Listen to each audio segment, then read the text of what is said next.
At number 2, I have Rival Cities. So this is the newest design by Andrea Stedding, who is most known for Hansa Teutonica and Firenze, so made some really good games. Now this is a bit different to his normal fare because this is a 2-player only kind of sudden death style game. So there are actually 5 different fronts that you and your opponent are fighting on. Now 4 of them are sudden death conditions and 1 of them is simply victory points if none of those sudden death conditions are met, basically. So the game is a kind of a rondel style game, as you have the board with a bunch of cards spread around. You can do it randomly if you like, or there is suggested setups, as well as some special cards mixed in there as well. And you can simply move your player piece 1 or 2 spaces around the rondel for free, or if you want to go more than that, then you are going to have to start paying resources.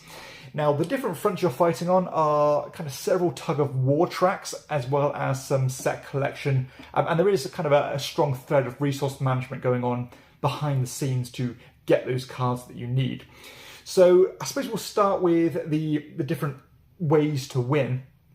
So first of which, there's this big tug-of-war track, like this prestige track on the main board, where if you collect these hearts, you could pull the little marker in your direction, and if you pull it far enough, you'll instantly win. But if it's on your side of the table, then you will get some passive income at the end of the round, which can be really helpful and help you with the different fronts you're fighting on. You can collect these ships that will give you instant or ongoing benefits, and if you ever have 3 more ships, or maybe more than 3 ships, I can't remember, than your opponent, then you'll instantly win. The ships, of course, cost resources. You've got these kind of affiliation cards that there's 4 of them available at any game or any time, and as long as you are in control of these cards, you'll get quite a powerful benefit, but every time you go around the rondel, you do need to pay resources to keep hold of them, and you can even snatch them off your opponent, and these will do things such as increasing your yield of resources or giving you discounts on other parts of the game. And you also have these lawsuits, which are kind of multiple little tug-of-war games, where when you go to the lawsuit places, you will pay resources to move your little marker in your direction and try and again beat your opponent.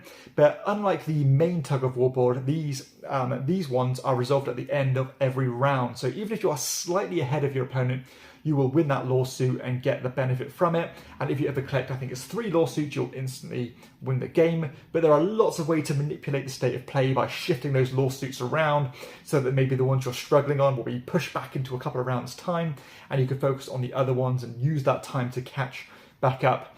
Now, despite having so many moving parts, the game is pretty easy to digest, and there is some good synergies between those different facets of the game. So, for example, you might buy this ship, which will be one of the ones that you need, and that ship might let you move down the tug-of-war track. So you're constantly looking over your shoulder here because there are so many things you need to manage and you're spinning so many plates. The game just forces you to feel paranoid, and which I think is what the game is trying to do and the feeling the game is trying to get across. So if you want a game that as soon as you set it up, you need to be looking over your shoulder and being aware of all the options that not only you can take, but try and block your opponent from taking actions that they want to. The game system itself is pretty simple. Again, just move around the rondel, use one of the basic abilities if you want to. You can use these more powerful abilities, but they will take you an extra turn because you spend a turn picking them up and then a future turn playing them. And those are normally really, really good and much more powerful than the basic abilities. But you even do have this additional option to spend these envelopes that you can collect to do both of those actions, which can be a good got you moment for your opponent. So this one, again, on paper, it's everything I like. It's very mechanically sound, kind of runs like a well-oiled machine, very well put together and realised. Production on the whole is pretty decent. I mean, it looks relatively, like a traditional Euro, maybe pretty boring looking to some players. I personally like the way it looks. There are some major minor issues, I'd say, with some of the components, especially when it comes to these law tracks, where you have these little kind of cardboard pieces where you're moving the little marker up and down. They kind of slide around easily on the board, and they're a little bit too fiddly and chintzy. I think they could have been a bit more robust because you can quite easily lose your place on those lore tracks. So I do like most things about this game. In fact, I kind of feel like I'm nitpicking on it because I can't actually put my thumb on why exactly the game, or why I didn't love the game. So I did like it a lot, and I think it's going to be very popular and highly well reviewed.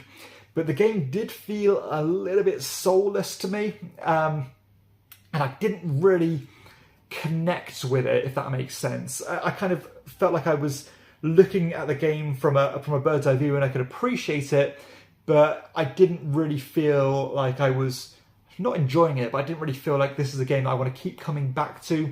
It kind of felt like, yeah, I played it, I enjoyed how all the different parts mesh with each other, but I wasn't really invested in keep on coming back and seeing how the game, what other things the game had to offer. I think maybe a big part of that was because I have games like Seven Wonders Duel in my collection.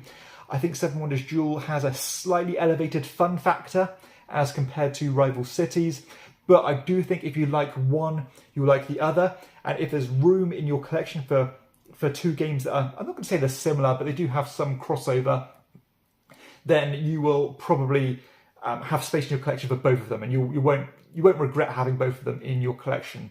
Now, I'm kind of at a place now where I want a game in my collection, or a single game in my collection for each occasion, and I think for my tense 2-player tug-of-war style game, I'm probably always going to choose Seven Wonders Duel over this one, hence why I probably won't be keeping hold of it. But if you do very regularly play all your games, and you regularly hit the game table with 2 players only, then this is a very credible choice for your collection, and I think you're going to have a good time with it, as well as making good decisions, because there is a good degree of resource management. Knowing what to do at any time is highly important, because again, you are always looking over your shoulder about what your opponent could do, and you don't want to be caught off guard and lose when you least expect it. So again, nice game. I think maybe it's not going to be to everyone's taste when it comes to the visual appeal. I think just because it's not like, you know, we're in this age now where everything's animal themed or nature themed, and it has that cutesy feel.